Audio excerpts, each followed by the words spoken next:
María del Carmen Aguilar, le doy la bienvenida. Buenas tardes, María del Carmen. Tenemos tu currículum de todas maneras en nuestra página web y además seguramente podemos enterarnos de tu trayectoria por muchas vías, así que es un gusto recibirte ahora y poder escucharte.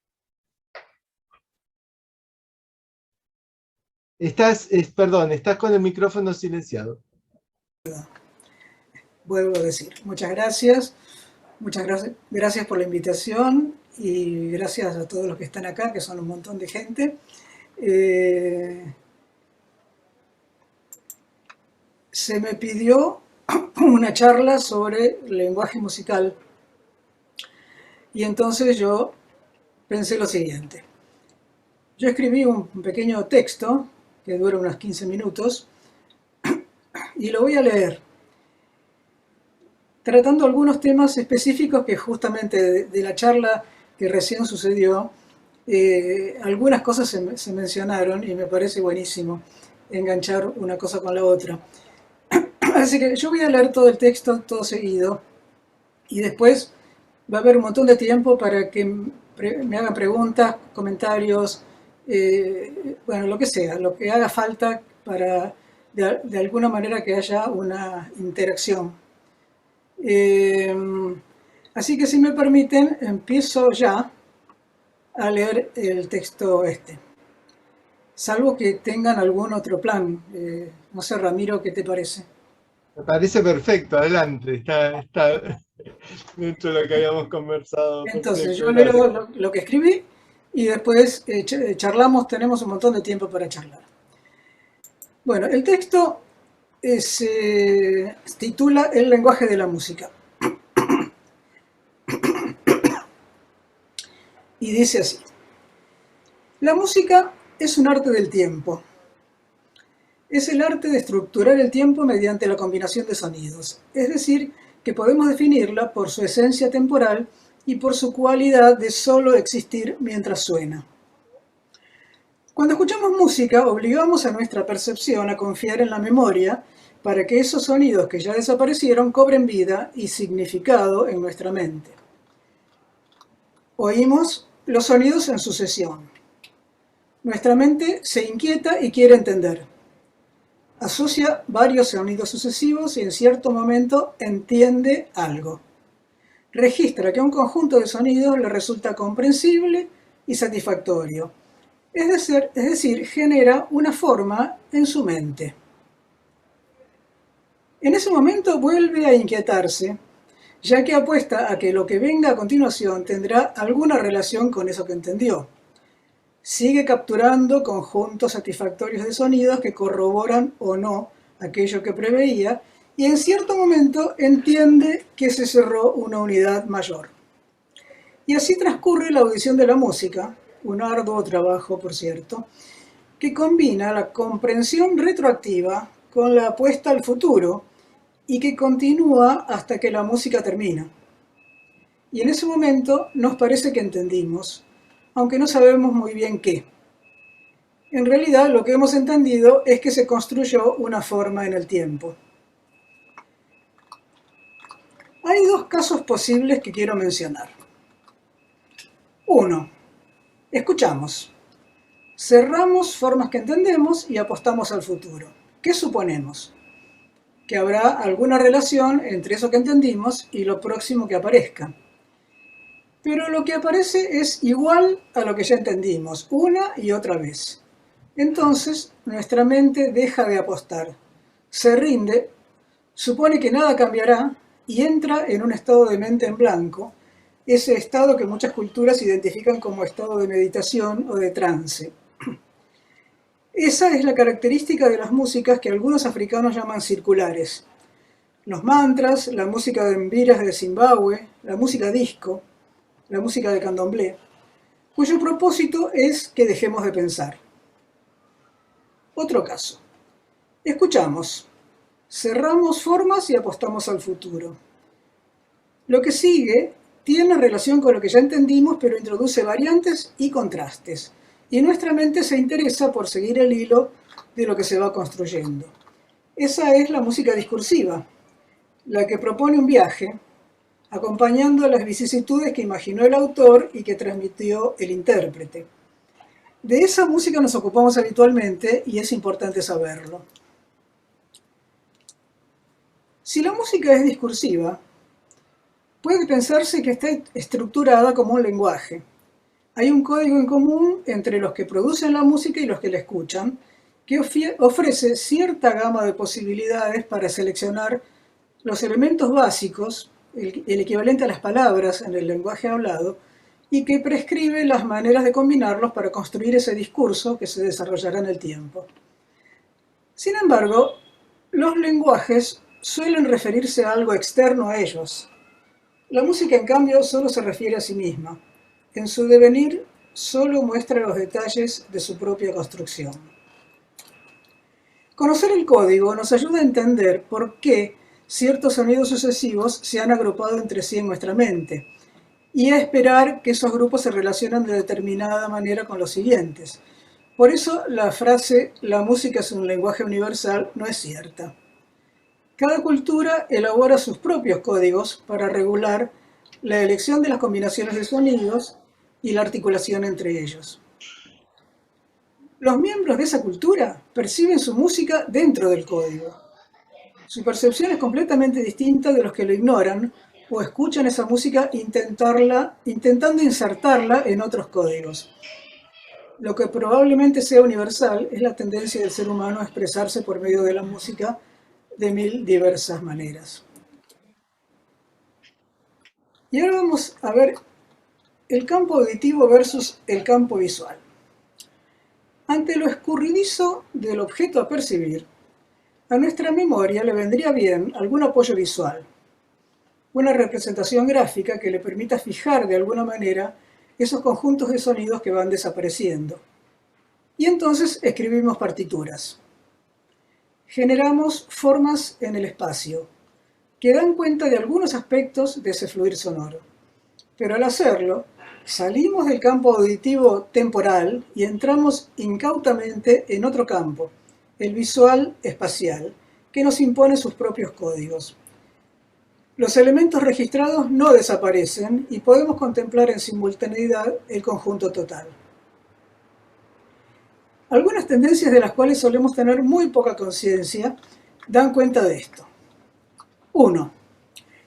Una larga experiencia como músicos letrados, es decir, acostumbrados al uso de partituras, nos produce la falsa impresión de que es posible tener ante la vista toda la música al mismo tiempo, de que se puede volver atrás, de que las repeticiones marcadas por las dobles barras significan empezar de nuevo, etc.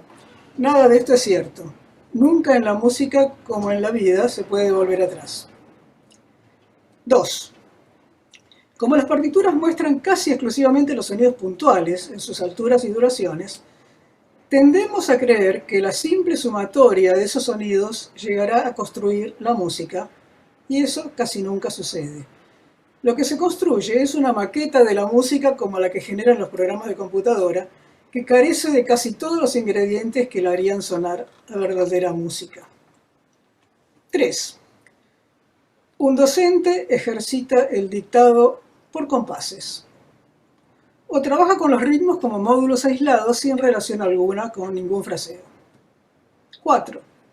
Se enseña armonía como enlaces de acordes, sin advertir que su función más importante es la de puntuar el desarrollo de la frase musical. 5. Se estudian las melodías como el mero resultado de las escalas o aún de los intervalos, olvidando que la puntuación armónica es la que en esencia nos permite comprender el proceso melódico.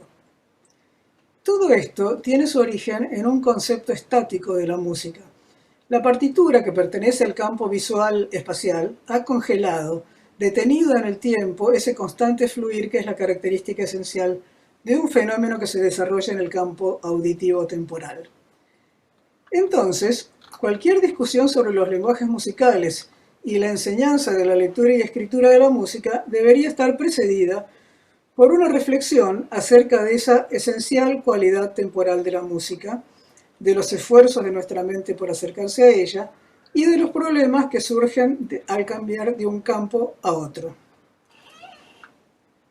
Escuchar, entender, escribir, leer. Dijimos que necesitamos soportes visuales para acompañar el proceso de audición de la música. ¿Por dónde empezamos? Primero, escuchar y entender. La primera propuesta es dedicar tiempo a escuchar y reconocer auditivamente la sintaxis de la música, es decir, registrar con atención los momentos en que se cierra algo en nuestra mente. Y a continuación nos dedicaremos a representar gráficamente esa sintaxis. El código gráfico que utilicemos tiene que permitir representar formas de distintas duraciones, ya que algunos oyentes tienden a registrar pequeñas formas y otros tienden a esperar a que se cierren formas mayores. Esta actividad puede ser realizada por cualquier persona, lo sepa o no. Más de 1000 alumnos de la carrera de Historia del Arte de la Facultad de Filosofía y Letras de la UBA, que no eran músicos ni querían serlo, trabajaron con las técnicas de análisis auditivo de la música que describo en mi libro Aprender a Escuchar, con gran alegría y gran provecho. 2. Escribir. Este análisis auditivo genera un marco, dentro del cual se podrá trabajar luego para extraer cada uno de los elementos que construyeron esas formas. Es decir, que una vez que reconocimos la sintaxis, averiguaremos cómo fue construida, cómo se agruparon los sonidos para que la entendamos. Y entonces recurrimos a la notación musical. Desmenuzamos las formas, llegamos a los sonidos puntuales y los anotamos. El proceso entonces pasó por la audición y el análisis y llegó a la escritura. El orden para estudiar cada elemento técnico del ritmo, de la melodía o de la armonía tendría que seguir la lógica de la percepción. Comenzar por las estructuras básicas, por ejemplo, la organización métrica de las frases rítmicas o las funciones de tensión y reposo en la música tonal, para luego abordar detalles cada vez más sutiles. Leer. Una vez que se ha delimitado con claridad desde la audición y la comprensión el elemento técnico que se está estudiando y se ha adquirido la herramienta para anotarlo, será el momento de ejercitar la lectura. En esta etapa, el objetivo es reconstruir el fenómeno temporal original con todas sus cualidades.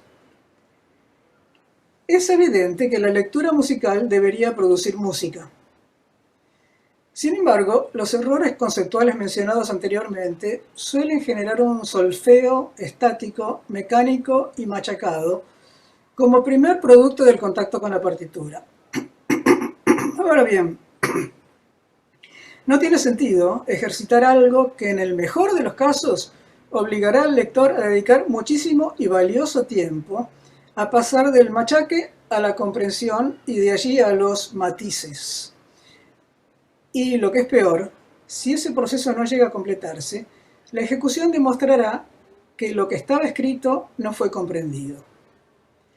Entonces, la clase de lectura musical también debería producir música, es decir, producir una adecuada puesta en sonido de esas formas que estructuraron el tiempo y generaron la sintaxis. Por eso, si bien se pueden componer ejercicios, quizás sea preferible elegirlos entre la música disponible, graduarlos por grados crecientes de complejidad y estudiarlos concentrándose en reconocer las formas mínimas y el encadenamiento entre ellas que construye la sintaxis. Este abordaje para trabajar con cada elemento técnico, escuchar, entender, escribir, leer, se completa con el paso más importante, decir algo propio con los elementos técnicos que se han aprendido, es decir, practicar sistemáticamente la composición. Al componer algo, aunque sea sencillo, el alumno se va apoderando del lenguaje y lo utiliza para expresarse. Por eso considero que la práctica de la composición debe formar parte del proceso de aprendizaje de la lectoescritura desde sus comienzos. Improvisar, explorar libremente los elementos técnicos que se están estudiando, investigar sus posibilidades expresivas, ayuda a incorporarlos como recursos propios. Luego viene la composición en sí, mediante un trabajo de reflexión, de toma de distancia, de extraer las ideas de la mente o de los dedos o de la laringe, ponerlas en orden, observarlas desde afuera e interactuar con ellas, hasta lograr un equilibrio satisfactorio, se construye una forma. Y finalmente se presenta la composición por escrito y se la ejecuta en clase. Esto requiere de un estudio técnico de la pieza y de una puesta en juego de recursos expresivos. Ahí se comprueba que el alumno ha adquirido los elementos técnicos que está estudiando y los ha hecho propios. El trabajo en grupo es especialmente provechoso en esta etapa. Si cada uno presenta su composición delante de sus pares, se reproduce en la clase la situación de concierto, con la ventaja de contar con un entorno protegido para comentar libremente el trabajo y enfrentar el temor al juicio. Escuchar atentamente las composiciones ajenas permite aprovechar el aporte de los demás, ampliando el conocimiento del tema que el trabajo propio ha generado. Cada compañero pone en juego recursos derivados de la técnica de su instrumento, de su formación cultural, de su personalidad y de las influencias del tipo de música que escucha o toca. Esto ofrece nuevos puntos de vista, a veces inesperados y siempre enriquecedores, sobre el tema que se está estudiando. La composición grupal es otra experiencia interesante. Permite intercambios y colaboraciones que aprovechan lo mejor de cada integrante del grupo. Se aprende a compartir, proponer, defender y desechar ideas y se obtienen resultados que potencian las habilidades individuales. ¿Qué repertorio se puede usar para enseñar a escuchar, a escribir y a leer? La respuesta es música de todo tipo. Lo más interesante para quien enseña es abrir su percepción para encontrar en la música de todos los días los ejemplos apropiados para la audición, la escritura o la lectura. Conocemos y practicamos algunos tipos de música. Nuestros alumnos también probablemente otros. Y tenemos a nuestro alcance la música de todo el mundo. Es cuestión entonces de aprovecharla. Abrir un registro que permita organizarla por grados de dificultad desde todos los puntos de vista, sintaxis, ritmo, melodía, armonía, etc. Y agregar a la lista cada nuevo ejemplo que aparezca. Los estudiantes tienen que participar en esta búsqueda. Es muy probable que aporten ejemplos de géneros y estilos que el profesor no conoce. Y el simple hecho de reconocer el elemento técnico que se está estudiando en un contexto diferente demostrará que lo ha comprendido. Arte del tiempo y enseñanza de la lectoescritura. Este enfoque perceptivo de la enseñanza exige del maestro una constante y atenta vigilancia sobre los conceptos que transmite, los ejercicios que propone y la calidad del producto musical que surge de estos ejercicios. Ciertos malentendidos muy comunes, como suponer que la música está dividida en compases, porque está escrita con barras de compás, o que la gente escucha los sonidos de a uno, sin registrar que siempre los agrupa perceptivamente, provocan todo tipo de problemas a la hora de enseñar. Repasaremos entonces algunos conceptos básicos sobre el aspecto temporal de la música y su aplicación a las técnicas de la enseñanza. Primer punto, el agrupamiento y la jerarquización. El compás no existe hasta que no se demuestra lo contrario. Es decir, hasta que algún aspecto del fenómeno sonoro, que casi nunca es lo fuerte y lo débil, induzca a percibir. 1. Que en cada agrupamiento de sonidos que nuestra mente produce, uno de ellos se destaca sobre los demás. Ese es el acento. 2. Que hay una relación entre ese acento y los demás sonidos del grupo. Esa relación se llama célula rítmica. Que si oímos una aparición regular de acentuaciones, podemos anticipar cuándo aparecerá el próximo acento. En eso consiste la métrica. Cuando agrupamos retrospectivamente los sonidos, reconocemos que uno de cada grupo se destaca sobre los demás. ¿Cuáles son los factores que nos llevan a esta percepción? Mencionaré 6 factores. 1. Al primer sonido que aparece, o al que suena después de un silencio, le damos importancia. Le adjudicamos un acento posicional. 2. Un sonido queda expuesto a nuestra audición más tiempo que los demás. A ese sonido le atribuimos un acento agógico. 3. Aparece un cambio armónico y oímos que ese sonido se destaca. Le atribuimos un acento armónico, sobre todo si el acorde sugiere reposo. 4. En la línea melódica aparece algún sonido que se destaca porque es el más grave o el más agudo de una serie, o porque se llega a él por un salto notorio. Oímos un acento tónico. 5. Si la música tiene texto, los acentos naturales de las palabras, los acentos prosódicos, influirán para oír ahí sonidos acentuados, aunque en muchos casos haya conflictos entre los acentos prosódicos y los acentos generados por la música. 6. Y por último aparece la intensidad. Oiremos lo fuerte acentuado respecto de lo débil, el acento dinámico, que también puede entrar en conflicto con los otros acentos. ¿Qué es entonces el acento? Es la jerarquía que nuestra percepción atribuye a un sonido determinado de una configuración rítmica. Cuando agrupamos y jerarquizamos sonidos, aparece la célula rítmica, es decir, la unidad mínima del discurso musical que se organiza en torno de cada acento. La célula puede tener solamente el acento, sonidos previos al acento que acumulan energía para descargarla en el sonido acentuado, la anacruza. Unos pocos sonidos posteriores al acento que aprovechan algo de la energía luego de la descarga, la desinencia. A partir de allí, los nuevos sonidos comenzarán a acumular energía para descargarla en el acento siguiente. Esa es la esencia del fraseo musical. Aunque el sistema de escritura nos obligue a anotar los sonidos uno por uno, es necesario registrar que las frases se construyen con células y no con sonidos aislados.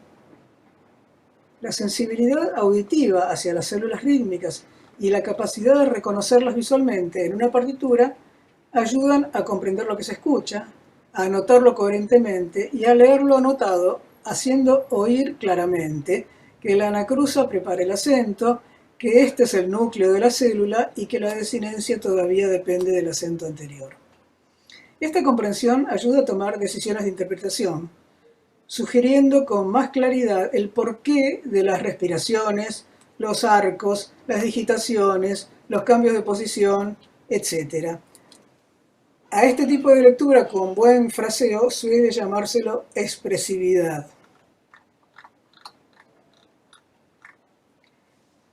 La métrica. La métrica es la habilidad perceptiva de anticipar el momento en que aparecerá el siguiente acento, cuando se ha detectado una regularidad en los momentos de aparición de los acentos previos.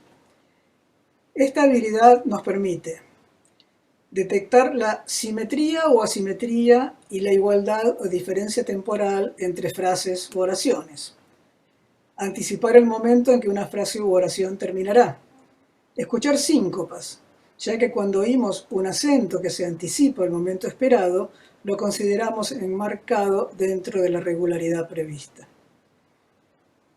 Una vez establecida auditivamente una métrica, la aparición de ciertos acordes o de acentos agógicos sobre momentos no acentuados puede llevar muy fácilmente a oír cambios de compás.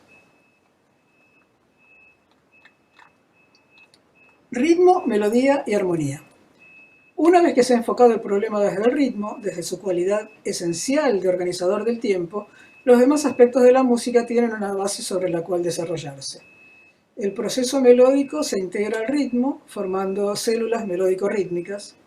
Se comprende el papel activo de la armonía en la construcción del fraseo melódico-rítmico y se puede trabajar integrando los tres factores, ritmo, armonía y melodía, lo cual nos permite volver desde el campo visual al campo auditivo temporal. Conclusiones. He mencionado muchos temas que merecerían mayor desarrollo, ejemplos musicales, etc. También hay muchas cuestiones didácticas involucradas en los conceptos y las definiciones que expuse. Algunos de mis libros presentan esos desarrollos: Aprender a escuchar, que ya mencioné, Formas en el tiempo, El taller coral, El método para leer y escribir música, El libro del maestro, entre otros. Remito a esos libros a quienes se hayan interesado por esta charla y ahora me gustaría que conversemos. Muchas gracias.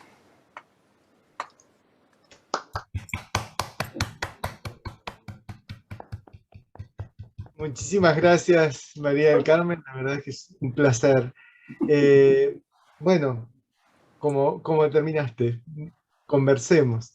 Así que quien quiera hacer algún comentario, quien quiera hacer alguna pregunta, puede levantar la mano. Por ahí, si no se ven todas las cámaras, bueno, usar el icono de la manito levantada de la aplicación.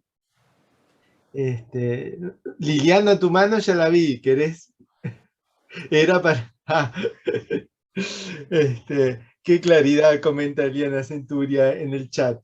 Así que también pueden hacer las preguntas por el chat si quieren. Y bueno, A mí me gustaría que, si pueden prender la cámara, me encantaría verlos. sí. A los que puedan prender, que no tengan problemas de conectividad. Y, y bueno, charlemos. No Ana sé si... Lucía, Ana Lucía levantó la mano. Ana Lucía, buenas tardes. Gracias por acompañarnos también.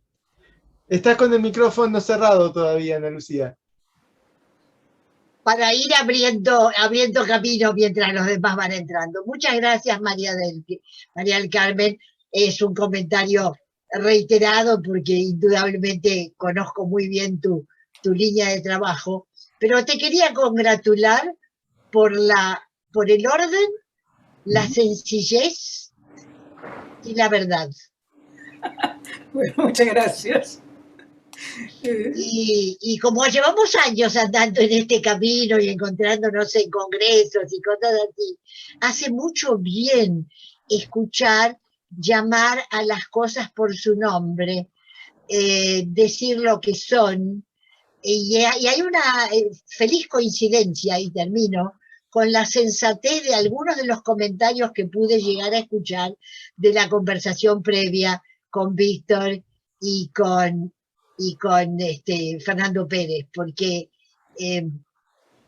esa formación sólida, interior, las magnitudes de variaciones, bueno, eso depende de qué es lo que hay que hacer, pero esa formación sólida de oír, entender, hacer sentido, comprender, y no querer que sea más fácil de lo que tiene un orden, que es así. Así que muchas gracias, te agradezco mucho. Lo Gracias a vos, disfruté Ana Lucía. mucho. Gracias, muchas gracias. Bueno, a ver, empecemos por algún lado. ¿Quién quiere preguntar algo? O sea, yo hablé de cómo se percibe la música, que no es un invento mío, eso ya está estudiadísimo, que uno va capturando la música a medida que sucede y que se apodera de pedacitos y después le parece que se arman pedazos más grandes. Eso no lo inventé yo,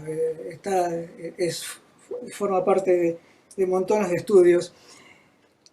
Si uno no se maneja con ese criterio, la lectura desde las notas de a una es muy difícil que se junte con un criterio musical.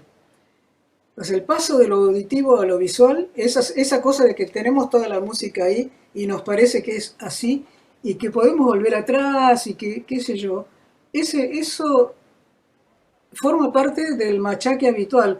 O sea, hay incluso hay métodos que dicen, por ejemplo, que para estudiar los ritmos hay que decir las corcheas de a dos. El famoso ta, ta, ta, ti, ti, ti, ti, ta, ti, ti, ta. Las corcheas a veces vienen de a dos y a veces no. ¿Qué sé yo? Si yo digo, arroz con leche me quiero casar, leche me quiero casar, uno eso en titi lo diría ta ta ta ta titi ta titi ta y no estaría diciendo arroz con leche me quiero casar.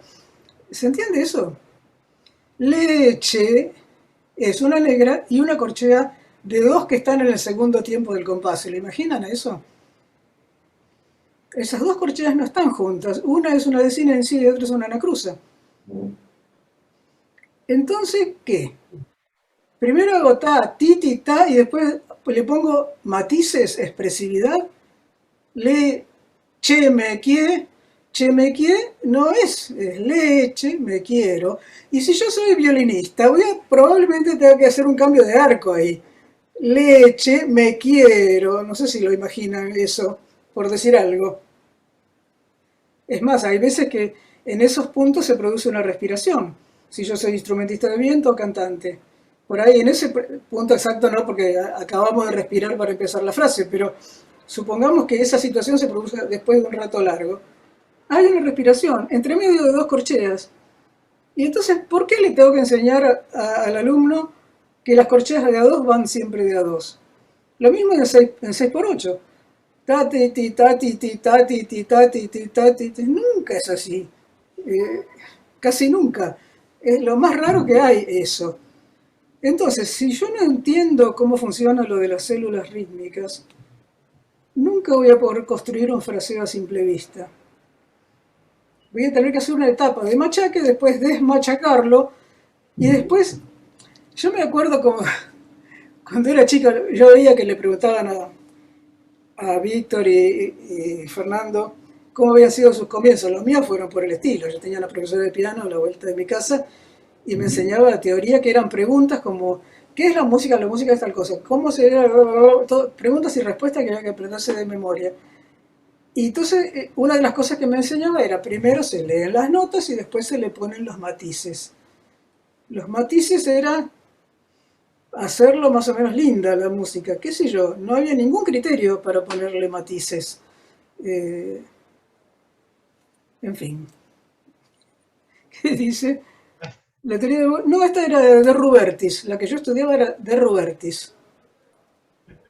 No sé si alguien estudió la teoría de Rubertis. Bueno, es mucho que... Hemos pasado varios por esas teorías, sí, es cierto. Bueno, entonces, esto que yo planteo es simplemente una reflexión sobre si la música es así y nosotros la escuchamos así, ¿por qué no usar ese conocimiento para organizar el pasaje de lo auditivo a lo visual y de lo visual de vuelta a lo auditivo, que es lo que se supone que tenemos que... Para eso aprendemos a leer música, para que viendo una partitura nos imaginemos cómo suena eso que está escrito ahí.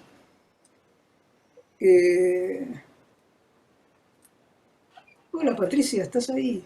No te había visto. Compañero del estudio coral. Bueno, preguntas. Ya que tengo el micrófono abierto, intervengo, pero por favor, pregunten, levanten la mano, escriban en el chat. Pero pensaba en esto de la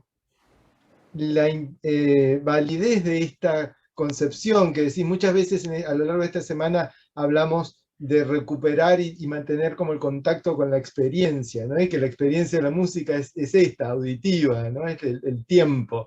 Pero que manteniendo ese contacto en la exposición que hiciste, manteniendo todo el tiempo ese contacto con la experiencia auditiva, proponías, me parece a mí, como una manera de poder abordar la utilidad y muchas veces la necesidad del pasaje de lo temporal a lo visual, de lo auditivo a lo visual, de lo temporal a lo espacial, sin fosilizar, porque por ahí lo que pasa es eso, ¿no? Es como que la experiencia del tiempo que pasa te queda ahí como congelada en algo que...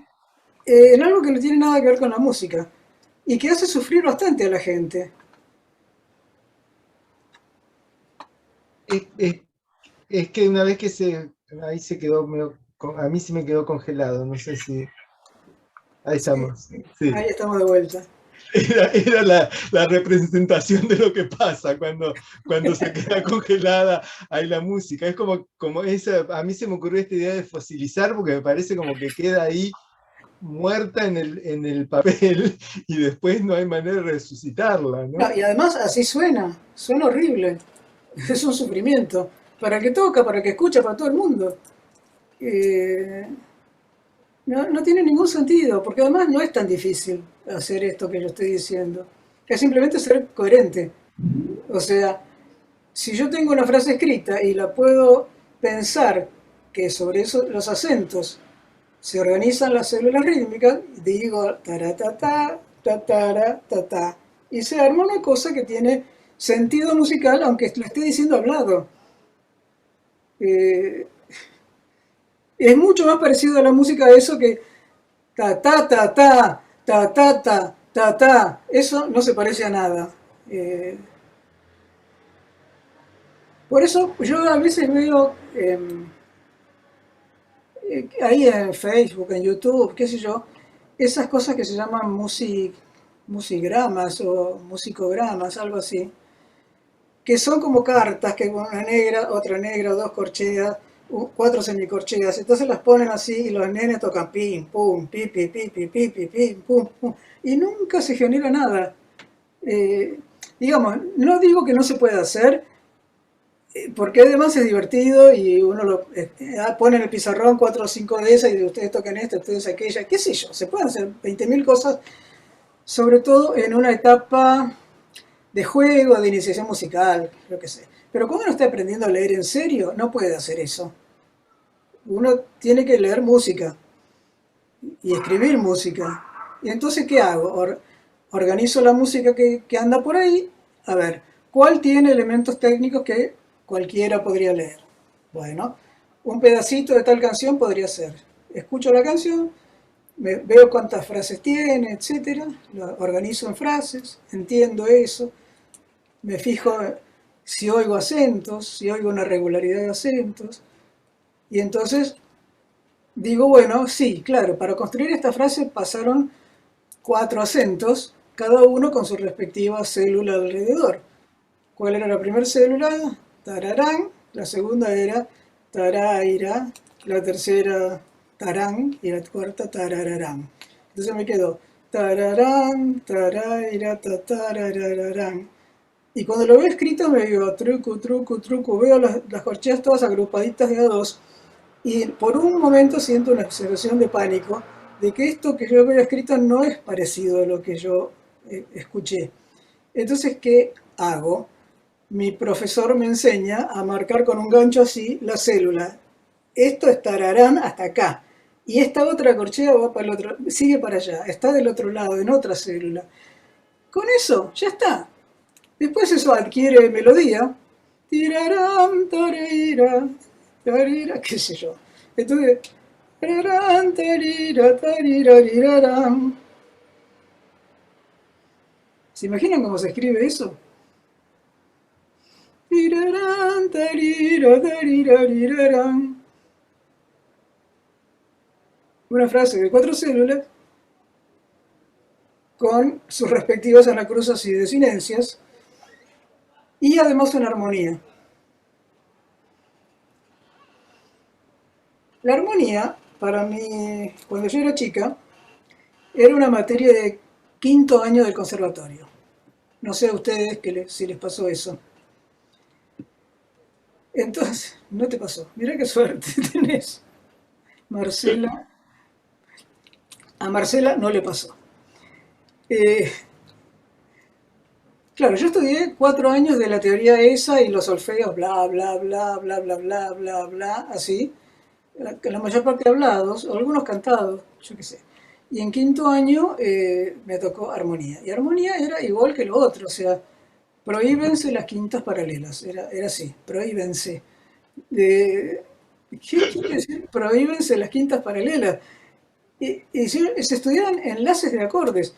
El acorde este, que son un montón de notas así, esta nota va para allá, esta para acá, y entonces sale este otro acorde. Y después este otro. ¿Y eso dónde está?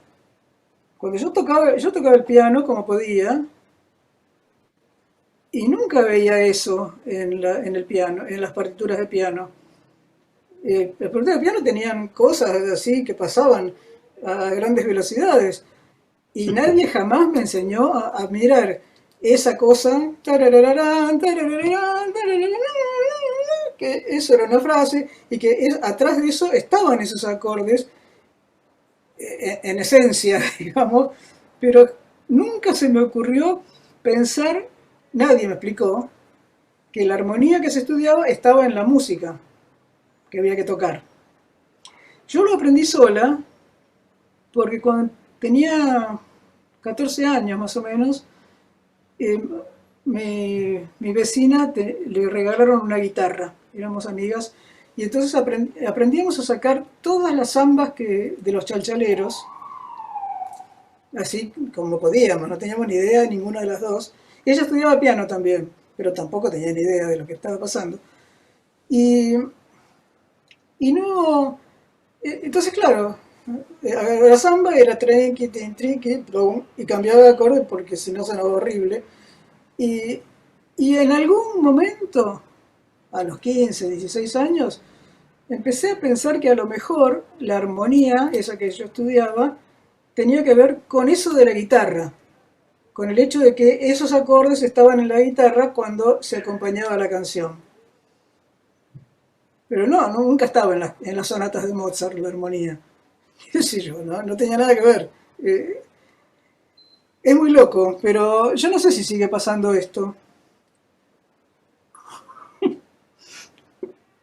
A alguno le pasó, seguramente. Por ahí a los más jóvenes ya no, porque en algunos lugares se empieza a enseñar mejor, pero eh, bueno, otra pregunta, una pregunta, porque hasta ahora no hubo preguntas. Hola, Hola, ¿cómo le va? Muchas gracias por Techi. todo lo que... Sí, yo me llamo Rosana de Olivera, soy de Oberá, trabajamos en la Facultad de Arte, hay alguien más de Misiones, Rosana Glocker también, y ella es pianista, ejecutaba con Ramiro, que venía a dar clase acá, y en el folclore pasa mucho.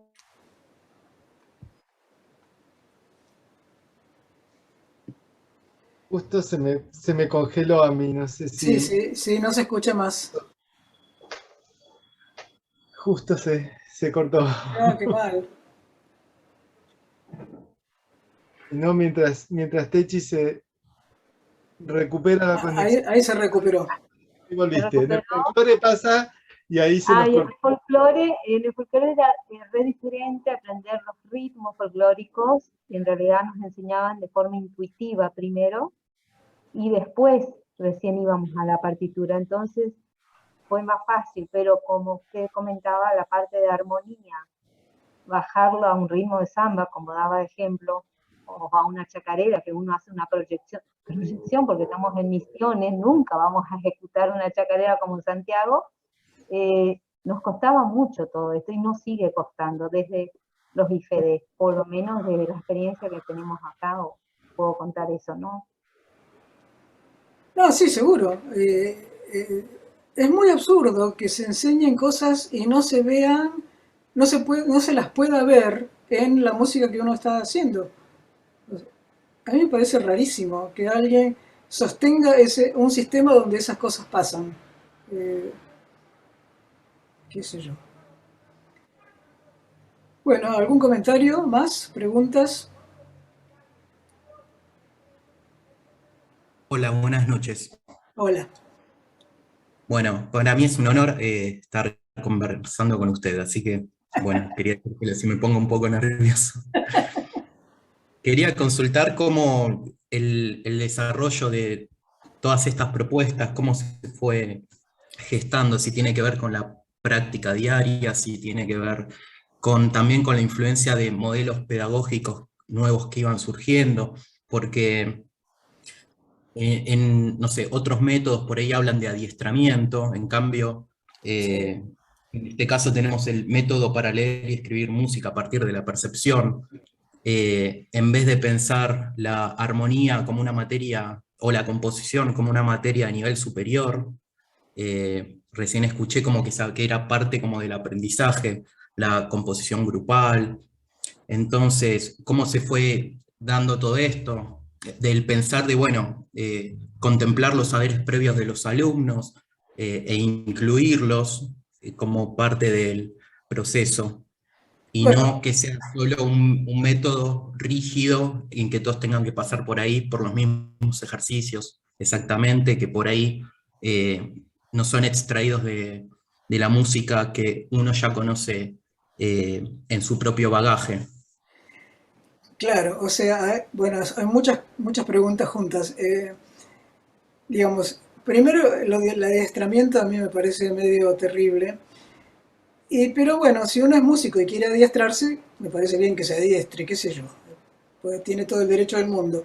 El problema con el Hindemith, que es del cual estamos hablando, es que cuando uno logra resolver las dificultades terribles que tiene, no suena a nada musical lo que es el producto que se logra.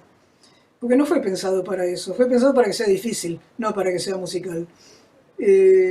Así que bueno, por eso es mucho mejor plantear como ejercicio una canción o una piecita instrumental que cuando uno la logra descifrar suena música. Es muchísimo más simple lograr música cuando la música originariamente era música. El ejercicio era música. Además no sabés lo bien que le hace a los alumnos y a los profesores tener que buscar, se organizan grandes cacerías de ejemplos de lo que se está estudiando. Y entonces, de repente uno viene y dice, escuché una canción de, qué sé yo, de un tipo que yo no sabía ni que existía, que justo tiene esa cosa, ese acorde, ese ritmo, lo que sea. Y uno lo escucha con los demás y dice, es verdad, en un contexto que no tiene nada que ver con lo que uno se podría imaginar. La cacería de ejemplos es una actividad maravillosa, porque más a uno lo pone todo el tiempo en estado de alerta. Y digamos, estás escuchando y decís, claro, ahí hay un acorde de segundo grado en mayor y enganchado con el quinto. Claro, bien. Y ahí esta canción tiene todo el tiempo primero, quinto, primero, pero en un momento un acorde raro. ¿Y ese acorde raro qué es? Tal. Cuando uno le pasa eso, está empezando a entender de qué se trata el lenguaje musical, digamos. Bueno, pero vos me preguntabas por qué se me ocurrió todo esto. Más o menos algo así, como fue la gestación de toda esta historia. Nada, yo cuando terminé el secundario ya había dejado de tocar el piano porque cuando vi que lo de la armonía tampoco me explicaba nada, yo tenía 15 años y que las obras que tenía que tocar ya no las podía entender desde la intuición silvestre que yo tenía, porque una sonata de Mozart la podía entender, pero los impromptus de Schubert no podía, y las fugas de Bach tampoco. O sea, no tenía recursos, no tenía herramienta alguna para entender nada, y era un sufrimiento tocar las notas una tras de la otra sin que se entendiera nada de lo que estaba tocando. Ahí dejé de estudiar piano. Pero yo terminé el colegio a los 16 años y a los 17 entré a la facultad, a estudiar arquitectura, que nada que ver. Y a los 18 entré al coro de la facultad. Y yo no sé cómo fue, pero había aprendido a leer música cantando. No sé por qué, porque nadie me lo enseñó. O sea, no sé cómo lo logré. Y claro, el coro era muy principiante y las cosas que había que cantar eran muy simples. Entonces yo miraba la partitura y la podía cantar. Y entonces me pusieron ahí de asistente del director, qué sé yo, a enseñarle las canciones a mis compañeros que no leían nada, eran estudiantes de arquitectura, o sea, qué sé yo, no tenían por qué saber leer música. Y ahí empecé a experimentar cosas, me di cuenta que si yo les cantaba lo que tenían que aprender, con una onda lo aprendían y con otra onda no lo aprendían, les costaba terriblemente. Y ahí entendí que la onda con la cual aprendían era cantárselas con fraseo. O sea, dividir lo que tenía que enseñarles en frases razonables y decir, bueno, esto es así, tarará, tarará, tarará, tarará, cántalo, bien. Ahora, si yo le decía, no, una negra y dos corcheas, tres, tarará, no aprendían nada, directamente no podían capturar nada de lo que yo pretendía enseñarles. Entonces dije, bueno, por aquí va la cosa. Y a medida que el coro se fue creciendo y cantábamos cosas más difíciles, nos tocó cantar Bach. Y entonces había que cantar esos firuletes de 7000 semicorcheas una tras de la otra, incomprensibles e imposibles de memorizar. ¿Cómo se aprende eso? Entonces yo dije, si lo divido en pedacitos razonables, a ver, un pedacito. Claro, dos pedacitos medio iguales. Y ahí empecé a entender este asunto de las células rítmicas, nada más que por pura necesidad de enseñarle a los chicos lo que teníamos que cantar, qué sé yo. Bueno, después estudié armonía en serio, con Carlos López Pucho. Él había trabajado con Leuchter, un gran maestro, que entendía la música desde el fraseo, y todo el análisis que hacíamos de música de armonía era sobre obras. No eran notas apiladas que iban una para allá y otra para acá. Y entonces estudiábamos obras y las obras tenían armonía. Finalmente me di cuenta y comprobé que tenían armonía. Y después estudié análisis con Francisco Krupfel.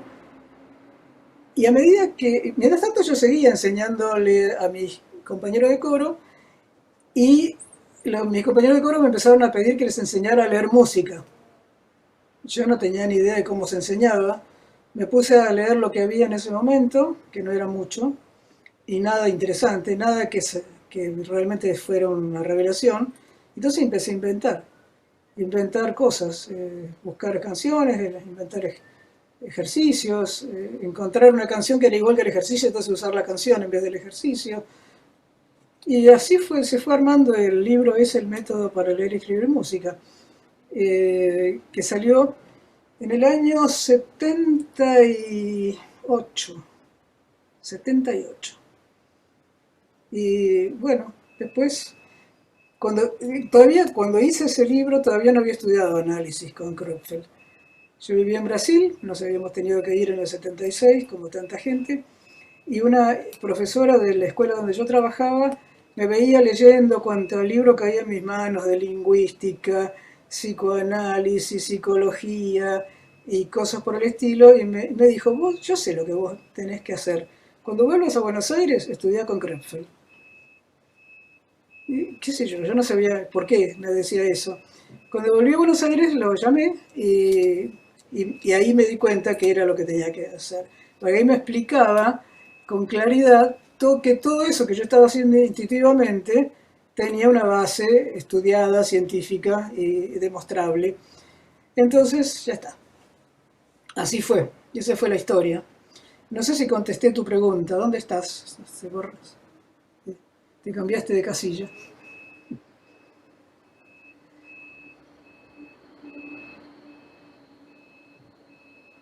No está más. Se perdió Alejandro, no sé si se desconectó. Se desconectó. De todas maneras, bueno, no sé si a ustedes les interesaba la pregunta de Alejandro, pero bueno, les conté la historia. Y es que en realidad es como dentro de toda la complejidad que esto tiene, es como el principio básico, simple, de hacer música para que suene música. Si hacemos otra cosa, no suena No es más, así de simple. Lo que pasa es que cuando uno estudió de una manera, le resulta muy difícil cambiar la manera para enseñar. Es muy común que uno enseñe como aprendió, porque, qué sé yo, porque sí, porque ¿qué otra cosa va a enseñar? Entonces, yo entiendo, yo he dado muchos talleres para docentes de música, y la gente le agarra como una especie de depresión, de decir: uy, qué sé yo, todo lo que a mí me enseñaron estaba mal, si yo hubiera sabido esto antes, qué sé yo, ¿qué querés que te diga? Por ahí podías no haberlo sabido nunca, digamos, por lo menos lo sabés ahora, ponele, que yo qué sé. No te deprimas. Perdón, meto un comentario. Yo conozco muchos grandes músicos que justamente no se han animado a enseñar lenguaje musical porque tuvieron la experiencia de los métodos a la antigua, aún hace pocas décadas, y entonces no lograron estructurar una manera de transmitir que a ellos les resultara coherente, ¿no? Como bien nos estás ejemplificando. Sí, tampoco nadie tiene obligación de enseñar lenguaje musical. Hay gente que enseña violín o piano o lo que sea. De todas maneras, para nosotros, yo tengo presido una ONG que se llama Redes Musicales y todo el tiempo nos llaman para dar talleres de capacitación para docentes en distintas situaciones, en fin. Y hemos trabajado mucho con los profesores de las orquestas infantiles. Tanto acá, cuando las orquestas de acá de la ciudad de Buenos Aires, las orquestas del Bicentenario, con lo cual nos recorrimos todo el país trabajando con las orquestas, y en Uruguay, con los grupos sonantes, que eran las orquestas infantiles uruguayas. O sea que está bien, nos llamaban para trabajar con los profesores de instrumento, pero yo pedía en general que vinieran a la clase también los nos llamaban para trabajar con profesores de lenguaje musical, pero yo pedía que vengan los profesores de instrumento, porque si los profesores de instrumento tienen un poco estas nociones, hay muchas cosas de la enseñanza del instrumento que se solucionan solas. Esto que yo digo, si yo tengo que tocar una célula que tiene una anacruce y una desinencia, voy a mover el arco como corresponde. No voy a empezar así, voy a empezar así y así. Después alguien me dirá, pero ¿se puede hacer una anacruce con el arco para abajo? Sí, se puede. Pero agarrar a un chico chiquitito y decirle, mira, decí tu nombre tocado en el violín. ¿Cómo te llamas? Marcelo. A ver, prueben, a ver. Digamos, puede ser Marcelo o Marcelo, ¿no es cierto? Nunca va a ser así de entrada, porque eso da una... Eso te llamás Pepe o Rosa. Entonces, hay muchas cosas que son de una altísima sutileza musical que se pueden enseñar desde el primer día. Y sobre todo en los sistemas de orquestas infantiles, donde se trabaja con los chicos que tocan desde el primer día, que aprenden a poner los deditos en donde pueden, es muy importante saber este tipo de cosas. Cuando uno trabaja con vientistas también, todo el tema de la respiración tiene que ver con eso. ¿Dónde va a hacer? Cuando hay varias posiciones posibles para hacer una nota, va a elegir una u otra. Y depende de con quién esté relacionada esa nota. Las notas nunca vienen de a una, las notas vienen relacionadas entre sí. Lo mismo si yo soy guitarrista, o sea, me conviene hacer todo esto acá o hacer ta, ta, y acá pasar a este punto. Y bueno, ¿qué estás haciendo? Estoy haciendo una célula que ¿la podés hacer toda acá directamente? ¿O para qué vas a hacer este movimiento en el medio de la célula? Deja el movimiento, el cambio de posición, para entre una célula y otra, ¿no? Para que te quede la posibilidad de ligar, de que haya de que los sonidos que toques estén todos cerca y se sea cómodo para la mano. Yo tengo que pasar el pulgar en un cosa para piano, ¿dónde pongo el pasaje del pulgar? Y depende de cómo están organizados los sonidos que tenés que tocar. ¿Te conviene hacer esto? Ta o tara, y empezar acá con la nueva posición. O te conviene hacer así y saltar con la mano entera. Son todas cosas de técnica que se estudian como cuestiones como si fueran técnicas, y no son técnicas. La técnica es, no me sale, entonces dame un ejercicio para que me salga. Eso es la técnica. Pero no me sale ¿qué? Lo que yo quiero escuchar. ¿Se entiende esto? No sé, por ahí es demasiado complicado. Yo creo que es clarísimo, además es vital, ¿no? Esa cosa de la música viva es como importante tenerla siempre presente. Laura Loyaco no tiene la mano levantada. Dale. Sí, hola, ¿qué tal? Hola. Un gusto. La verdad que quería comentarte que escuchando tu relato acerca de tus comienzos en la música, me sentí bastante identificada por muchos aspectos. Cuando comencé a los 7 años a estudiar piano, leyendo el solfeo de los solfeos, leyendo el nombre de las notas y el ritmo, ¿no? Alrededor de 80 ejercicios, 90 ejercicios. Pero bueno, a partir de todas las descripciones que fuiste mencionando acerca de la, de una forma más musical de abordar el aprendizaje, digamos que, a ver si estoy en lo cierto, me da la sensación de que lo más importante a la hora de abordar el aprendizaje y la lectoescritura puede ser que no interrumpir el discurso musical nunca.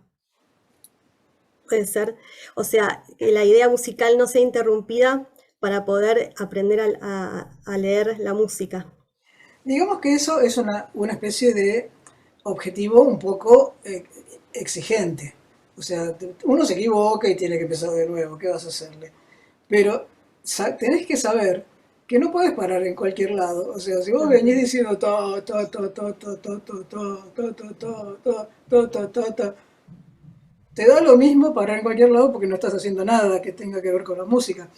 Y ahora, si vos venís diciendo ta, ta, ta, ta, ta, ta, ta, ta, ta, ta, ta, si te equivocas, ta, ta, ta, ta, ta, ta, ay, me equivoqué, empiezo de nuevo, ta, ta, ta, ta, ta, ta, ta, ta, ta, ta, ta, porque sabés lo que querés decir. Claro, porque lo escuchaste antes, o sea, por lo que vos decís de siempre abordar desde la audición primero, ¿no? Bueno, por ahí no escuchaste exactamente eso porque es un ejercicio de lectura que se te da después que escribiste varias cosas parecidas a esa. Pero si sos capaz de mirar la partitura y decir, ah, claro, hasta acá llega una frase, la empezás a decir, te equivocás y decís, no, perdón, lo voy a decir de nuevo. Porque sabes que no estás diciendo la frase entera. Claro. O sea, el objetivo no es que no te equivoques o que si te equivocaste acogoten y te digan, no, decirlo entero sin parar, no se puede detener. No, se hace lo que se puede. Pero vos tenés que saber si lo estás diciendo entero o no, si llegaste al final de la frase o no, si lo que dijiste te suena a algo musical o no. Eso cada uno se autoevalúa, no hace falta que te lo digan de afuera. La autoevaluación es una gran cosa. Carla, gracias, Laura. Carla. Hola, buenas noches. Buenas noches, María del Carmen. La verdad que un gusto y toda mi admiración escucharte expresar conceptos con tanta claridad. Y quería retomar, si podés, explayarte un poco más. En un momento hablaste de un concepto de el lenguaje musical no es universal.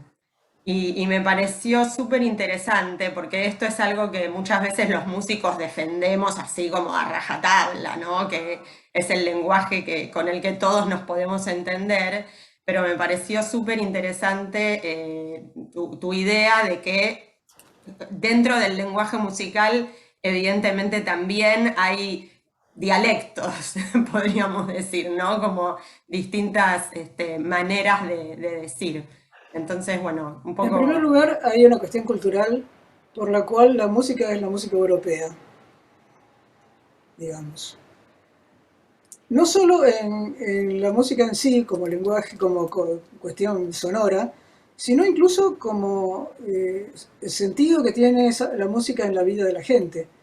Hay lugares donde la música es una actividad absolutamente reprobable y que te pueden meter preso si haces música.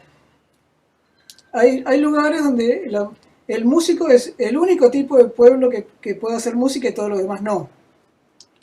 Por ejemplo. O sea, hay muchísimas cuestiones culturales. Hay música donde las mujeres tocan unos instrumentos y los hombres otros, y ni se te ocurre tocar el que no te corresponde. Hay unos donde los hombres tocan instrumentos y las mujeres solamente bailan. O sea, ya nomás la actitud cultural de cada cultura hacia la música es diferente. Hay muchísimas maneras. Hay lugares donde la gente que escucha música escucha a los gritos diciendo ¡qué bueno, genial, qué sé yo! Y otras músicas donde abrís un caramelo en el concierto y te chistan porque no puedes hacer ruido en un concierto. Ya, si uno empieza a pensar eso, nomás, te das cuenta que la música es una convención cultural, o sea, toda la actitud con respecto de la música, para empezar, esa una.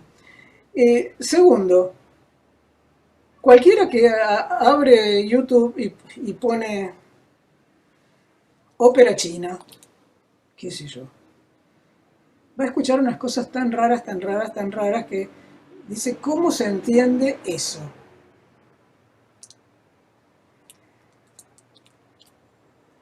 Como la cosa etnocéntrica de que la única música que se debe llamarse música es la europea, eso es una cuestión de invento europeo, que tiene que ver con el colonialismo absolutamente, y que opinaba en los fines del siglo XIX que era interesante ir a estudiar a los salvajes de distintos lugares del mundo, porque como la música europea era el sumum de la civilización, estudiando a los pigmeos de qué sé yo dónde, uno iba a ver una etapa de la historia de la música que estaba congelada en el tiempo. No sé si saben eso.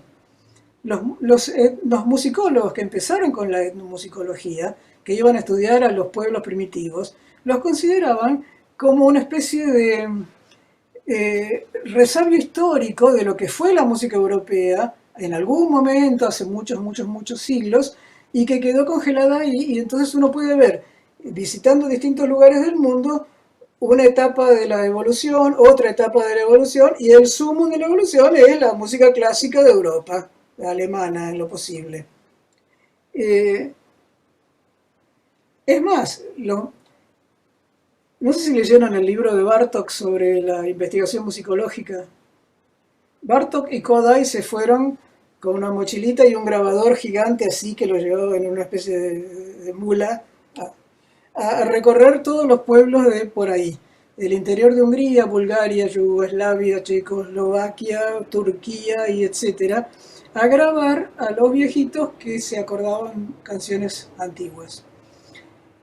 Y armaron un repertorio impresionante de grabaciones gracias a la cual conocemos esa música, porque en las épocas clásicas, digamos del siglo XIX, se suponía que la música de todos esos tipos era la música de los gitanos.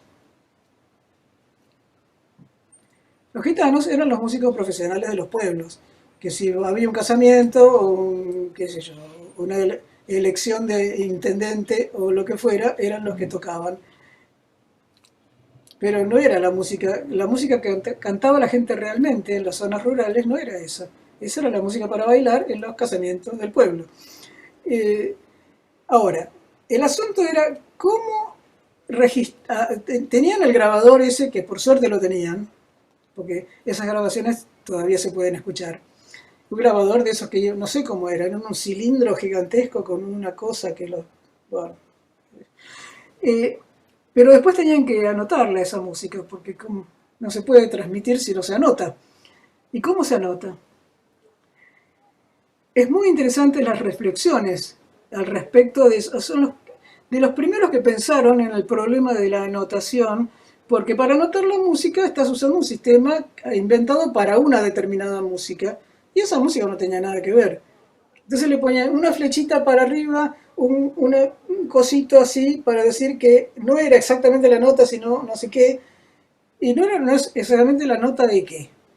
La nota de la afinación temperada de la música europea, pero para esos tipos era la nota que era, no era un re desafinado, era la nota que tenía que ser. O sea, que en cada uno de esos lugares la música tenía sus propios códigos. Viene un forastero e intenta, lo primero que intenta es encajarla en el código de su cultura. Es decir, yo soy alemán y la música alemana es lo más grande que hay, entonces este tipo seguro que está haciendo una música que en mi pueblo debe haber sido hace 400 siglos, y entonces ahora, qué bueno, puedo conocer la música de ese pueblo como un antepasado de la música de Beethoven. No. Ahora, además la pretende escribir. Entonces le escribo y ninguno de los símbolos que tengo para escribir me sirve para eso. La música no es un lenguaje universal, ni ahí. Es más, uno escucha a Barenboim tocando tango y se da cuenta que no tiene la menor idea de lo que es el tango, o por lo menos no tenía. Después me parece que se puso a estudiar, cuando deben haber criticado.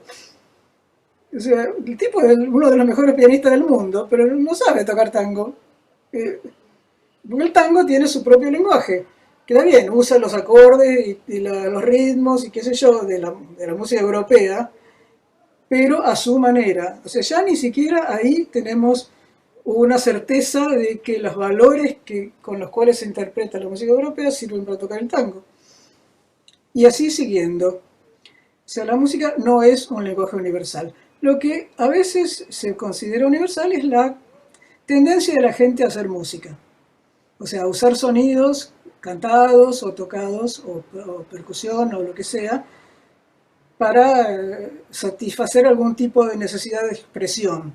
Pero el lenguaje en sí, o sea, qué pasa con los sonidos, no es universal. No es universal para nada. Y entonces, cuanto más conocemos música, y ahora tenemos la posibilidad de conocer mucha música, realmente toda la música del mundo está a nuestra disposición. Hay que tomarse el trabajo de escucharla simplemente. Pero basta con hacer la prueba de cualquier cosa que no sea tan obvia, escucharla y tratar de escribirla, por ejemplo, y uno se va a dar cuenta que se pierde la 3/4 parte de lo que está sucediendo.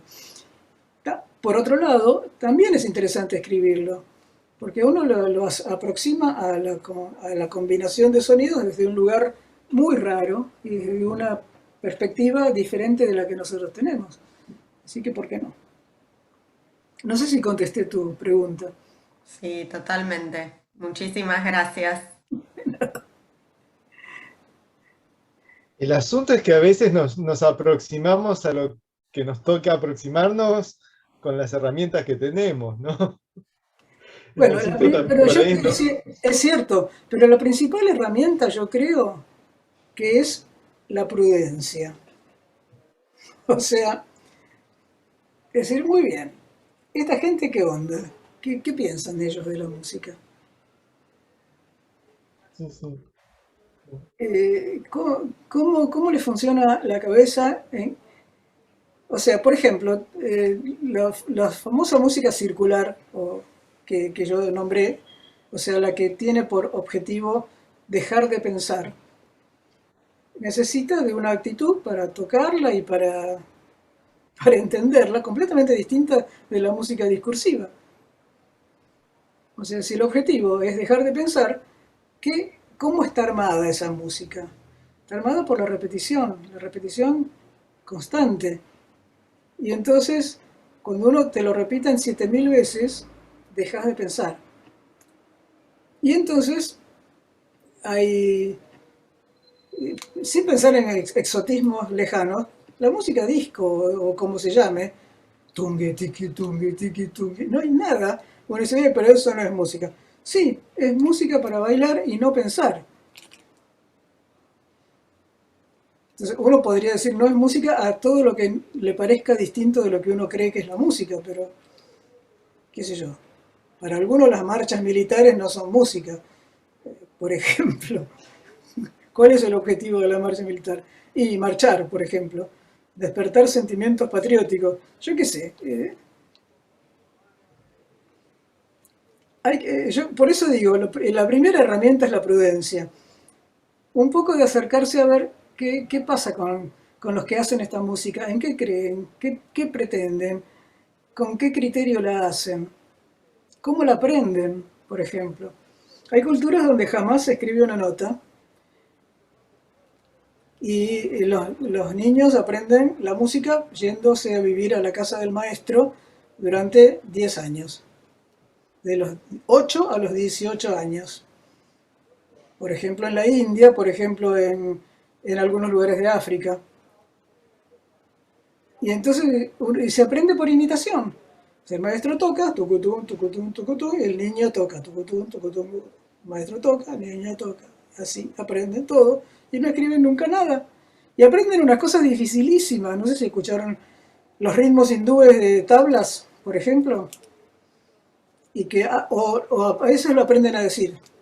Taque, taque, taque, taque, taque, taque, taque, taque, taque, taque, y cada teticu, taca, taca, tacu, cucu, y dicen toda una cosa larguísima así, y cada una de esas sílabas es un golpe en un lugar distinto del tabla. O sea, ta, que, ti, ca, ta, que, y eso es una habilidad impresionante que nosotros no podemos hacerlo ni ahí, digamos. Y estos tipos aprenden así. Y no escriben nunca nada porque no les interesa escribir. Pregúntenle a un gitano español cómo es la música, cómo se mide la música de ellos. Y van a decir 1, 2, 3, 4, 5, 6, 7, 8, 9, 10, 1, 2, 3, 4, 5, 6, 7, 8, 9. Ay, dice uno, ¿pero por qué? Y porque lo piensan así. ¿Qué sé yo? Y no estamos hablando del otro punto del universo, de Marte o de Júpiter. Estamos hablando de un tipo que... Yo vivía en la avenida Mayo y la 9 de Julio, y estaban todos sentaditos en el cantero del árbol haciendo eso, los pibes. ¿Qué sé yo? Por eso te decía, Ramiro, que lo primero es la prudencia. Y después, bueno, uno se acerca con las herramientas que tiene, se hace amigo de la persona, le dice, che, contame qué pensás. Si uno lo necesita, traduce ese 1, 2, 3, 4, 5, a lo que sea que uno necesita entender, lo escribe 1, 2, 3, 4, y entonces alguien puede hacer un puente entre una cosa y otra, qué sé yo. Pero decir que ese tipo en realidad es una etapa anterior a la perfección de la música europea, Soberbia. es soberbia mal. Hay un libro muy lindo que no sé si lo leyeron, que se llama En contra de la música, de Julio Mendívil. Vale la pena. Lo editó Gourmet Musical. Habla de todas estas cuestiones con muy divertidas. Marcela, tenías la mano levantada hace rato y después... Marcela, María. ¿dónde estás? Ahí. Sí, dale. Hola, María del Carmen. Bueno, sí, levanté, bajé, porque los temas, viste, eran tantos que de repente estaba pensando en cosas mientras hablabas. Me parece muy importante esa actitud de escuchar, ¿no? De respetar la cultura del otro, de la otra, que es muy importante para los que, y las que hacemos música y para los que enseñamos y las que enseñamos también, ¿no? Porque esa posibilidad de ser soberbios o querer encajar todo con nuestro sistema es muy peligrosa, ¿no? Cuando nombrabas del caso de Bartók, me acordaba también no sé, de los libros de folclore o las recopilaciones de Leda, ¿no? Cuando escribe los cantos con caja, y te dice, bueno, esto es más o menos por acá, o sea, como diciendo siempre, mirá que lo que hace esta gente arrima a esto, pero no nos vayamos a creer que una baguala son 3 notas, ni a palos, ¿no? Como con mucho respeto a la cultura del otro, de la otra. Y ayer en un momento fue un poco incómodo en la situación, una persona habló digamos, de que una música era pobre porque manejaba 2 acordes, ¿no? Y ahí yo digo, bueno, capaz que no estás escuchando otras cosas que están pasando en esta música. No estás escuchando el entramado de los tambores o de cómo esa entramado invita al baile y es una situación social, no es una situación puramente estética, ¿no? Hablando de la supremacía alemana y todo el excelso de la música ¿no? Para el concierto y cómo, bueno, la música también está presente en las reuniones sociales, en los cantos de trabajo, en tantas cosas, ¿no? Y bueno, lo que estabas proponiendo recién es como volver a pensar una mirada, una escucha más respetuosa y antropológica, ¿puede ser? Digamos que sí, yo no pretendo bajar línea de ningún tipo, pero si a mí me preguntan qué es lo primero que harías, y averiguar qué onda con esta gente. Yo tuve mucha suerte porque me tocó viajar mucho a distintos lugares del mundo con los congresos, esos que decía Ana Lucía de la ISME. Y entonces lo que más me interesó en cada lugar, aparte del congreso en sí, que siempre era interesante, era enterarme de qué pasaba ahí con la música, con la gente, con la música de ahí, que me recomendaran grabaciones de lo que había ahí, que fuera lo más parecido posible a lo que se hace tradicionalmente. Así que me resultó muy útil y muy educativo para mí misma poder encontrarme con tanta cosa diferente y con tantas actitudes tan distintas con respecto a la música. Digamos, qué sé yo, yo no sé, hay una cuestión de valoración de lo que uno es, tiene y sabe, que cuando uno se encuentra ante una cosa muy rara, uno se siente un poco desarmado. Uno que es el profesor de, qué sé yo, de repente vienen y te dicen una cosa tan absurda que vas a decir, ah, no, mijito, estas cosas no se hacen así, chao. Da mucha inseguridad no tener idea de lo que está pasando a tu alrededor. Pero lo más divertido es decir, uy, mira qué raro que es esto, y tomártelo con espíritu deportivo. Yo de esto no sé nada. Contame cómo es. ¿Qué piensan ustedes? ¿Cómo lo hacen? Y después, si tengo ganas, me siento con un cuadernito y trato de traducir eso a mis recursos de escritura o de lo que sea. No sé, eso es lo que hago yo, qué sé yo, cada uno hace lo que puede. Pero hablando de Leda, ya no es por hablar mal, pero digamos, yo estuve en un taller que dio ella acá en el Rojas y estaba indignada porque había gente que cantaba las bagualas, entre muchos al mismo tiempo, pero cada uno inventando su propia línea, como si fuera una obra coral. Entonces, digo, claro, si yo canto una baguala de 3 notas, porque más o menos tienen 3 notas finalmente, y lo cantamos entre muchos, improvisamos entre todos, ¿qué va a pasar? Que se va a armar un acorde con las 3 notas, simplemente va a pasar eso. Y entonces es muy divertido inventar una obra coral improvisada con 3 notas, pero a ella eso le parecía muy mal. O sea, con todo esto que, eso lo vi yo y doy fe, digamos. Está bien, por ahí, o sea, el respeto le llegaba hasta un punto, después del cual ya no lo soportaba, que alguien haga algo que no sea eso que tiene que ser. Qué sé yo. Lamento hablar mal de Leda, pero yo creo que hay que tener que cada uno, por supuesto cada uno hace lo que puede con las herramientas que tiene. Pero por eso le decía, ¿no?, que una dosis de prudencia no está mal. O sea, no hay por qué saberlo todo. Ahora, si yo tengo que enseñarle a leer partituras a un alumno, entonces me voy a agarrar de la música que nos rodea al alumno y a mí y voy a decir, bueno, vos tenés que aprender a leer partitura, ok, entonces agarremos la música que se escribe con partituras, descifrémosla, escribamos la partitura, después la mirás y decís, claro, ahí dice eso que yo escuché.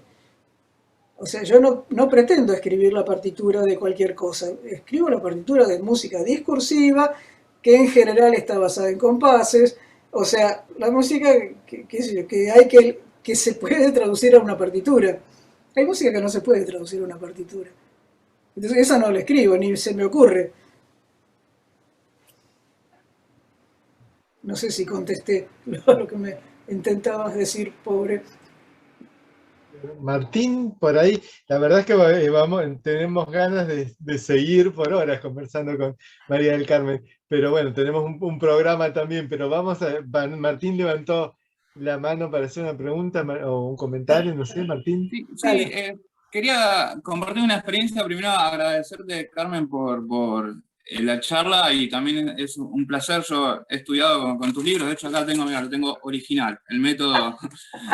Así que creo que está bueno porque es un indicio de que en el 2011 creo que estudié con este libro y que realmente la formación del lenguaje se viene ayornando. E inclusive ya a principios del año 2000 en el manual de fallas yo recuerdo una profesora que tenía un método muy inspirado en tu método también. Y dijiste un montón de cosas súper valiosas, o sea, es difícil, digamos, enfocar en algunas, pero puntualmente me pareció, y yo lo experimenté también, lo importante de poder apropiarse los elementos del lenguaje musical, desde la composición, desde la improvisación, o sea, y muchas veces en la formación, en todos estos años, uno, bueno, he tenido docentes de todo tipo, quizás más tradicionales y quizás otros un poco más modernos, por decirlo de una manera, y creo que siempre fue muy valioso ese aporte de trabajar con otras músicas, inclusive con las músicas folclóricas, que también vos decías algo que comparto, de que a veces la música más académica está vista como más valiosa, más importante para la formación, tanto en el lenguaje musical como como instrumentista. Y particularmente yo por ahí siempre me incliné más para la música popular, o sea, que con la académica, y creo que es riquísima, o sea, en lo perceptivo, o sea, poder en un tema folclórico entender el 6/8 con el 3/4, y eso que es súper rico y valioso. Y bueno, agradecerte este enfoque y que por suerte creo que en muchas cátedras de lenguajes o oído perceptivas se va, digamos, implementando. Así que bueno, básicamente eso, era agradecerte y decir que realmente me pareció muy valioso tu aporte en este método para escribir y leer música. Yo te agradezco el agradecimiento, pero debo decir, así como que en muchos lugares que yo fui a dar talleres para docentes, me iban a buscar al aeropuerto, me llevaban en el auto a la escuela y me decían, ay profesora, nosotros trabajamos con su método. Y en cuanto empezaba la primera clase, yo veía que no trabajaban con el método, trabajaban con el libro, con los ejercicios del libro. Porque los ejercicios del libro ese se pueden leer iguales que el Hindemith y pueden no sonar a nada. Si uno no tiene en cuenta, por eso yo quise centrar la charla en toda esta cuestión de qué es lo que se percibe, cómo se lleva el papel y cómo se rescata desde el papel. Porque un ejercicio escrito con negras y corcheas se puede leer horriblemente mal, tan mal como el solfeo de ese hablado, do, re, mi, do, si, la, sol, fa, mi, re, eso no existe, no tiene nada que ver con la música. Así que yo no sé en cuántos lugares realmente se trabaja con el método. El método dice, haga eso, o sea, escuche la música, escríbala, dése cuenta cómo funciona, y entonces cuando la lea, reproduzca música. Por supuesto que yo creo en la música popular, o sea, en el libro, en el método ese hay un montón de ejemplos de cosas que pasan con la samba, la chacarera, los cruzos de 6/8, 3/4, las canciones de los Beatles, las síncopas, las cumbias, y hay de todo tipo de cosas. O sea, yo elegí un poco los tipos de música que más representan el tema que yo quería trabajar. O sea, si te fijas, el ejercicio de síncopa de semicorchea está lleno de cumbias. Por ejemplo, y así, el ejercicio de síncopas en 6/8 está lleno de chacareras y bailecitos y cosas por el estilo. Y cuando las síncopas incluyen semicorcheas, hay zambas también, y así sucesivamente.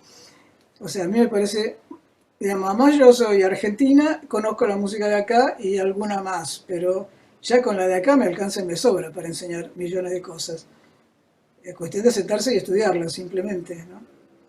Sí, muy breve, muy chiquito, yo también pensaba eso, ¿no? Que a veces, más de lo discursivo, está bueno pasar a lo concreto del enfoque que uno realmente haga con el material. Es verdad eso, muy cierto. Sí. Alejandro, ¿me querías decir algo? Marina creo que tiene la mano levantada. Marina tiene la mano levantada hace rato, se cortó. Dale, Marina. Ay, ¿cómo están? Sí, se me había cortado y no me di cuenta que se había bajado la mano cuando se me reconectó. Bueno. ¿Cómo estás, María del Carmen? Un gusto, la verdad. Sabés que justo estos días estuve releyendo tu libro de Folclore para Armar, porque lo estoy usando para mi proyecto de residencia, pensaba en lo que vos planteabas en la introducción de ese libro, que hablas por un lado, el desinterés que ven algunos docentes, ¿no? En los alumnos por aprender o por interpretar canciones folclóricas, y un poco lo atribuís a esto, a la manera incorrecta un poco de enseñarlo, de transmitirlo, de trabajarlo, ¿no? En el aula. Así que te quería un poco preguntar cómo ves ese panorama ahora, después del tiempo que pasó entre que escribiste el libro, si ves que cambió, si ves que el panorama sigue igual con respecto a la música folclórica y el modo en que se la enseña en la escuela ahora, en todos los niveles. Gracias. La verdad que yo no sé cómo se enseña en la escuela, porque la escuela es una cosa demasiado amplia e inabarcable, pero me da la impresión de que se sigue enseñando lo mismo. O sea, mientras los profesores que enseñan música en las escuelas comunes, sean gente egresada del conservatorio, cuya carrera original era piano o cello, y que resulta que tienen que trabajar en la escuela porque no les queda otra, y aprendieron con el Guirro Parts y el Hindemith, es muy difícil que puedan trabajar bien con folclore, salvo que de casualidad toquen folclore en su casa porque sí, digamos, por la familia o porque viven en una zona donde todo el mundo canta folclore. Pero si es por lo que le enseñó el conservatorio, no creo que haya mayores diferencias de cuando yo escribí el libro, que fue en el año 91. Hace un montón ya. 2001, 30 años. Qué bárbaro. Me parece, no sé, la verdad que no quiero hablar mal de nadie, pero me da la impresión de que sigue pasando lo mismo. Ahora, desde entonces hasta ahora se abrieron cátedras de escuelas de música popular, como el que empezó en la Avellaneda, después en el Falla o en el Astor Piazzolla hay una carrera de música popular, folclore, tango, jazz, qué sé yo. Ahora, yo me enteré que en la escuela, en la EMPA, en la escuela de Avellaneda, el libro que usan para enseñar folclore es mi libro, Folclore para Armar. Y yo, no, loco, no es así. O sea, vos tenés que llegar a escribir ese libro si querés entender el folclore. No tenés que leerlo así y entonces hacer lo que dice el libro. Es siempre la misma historia.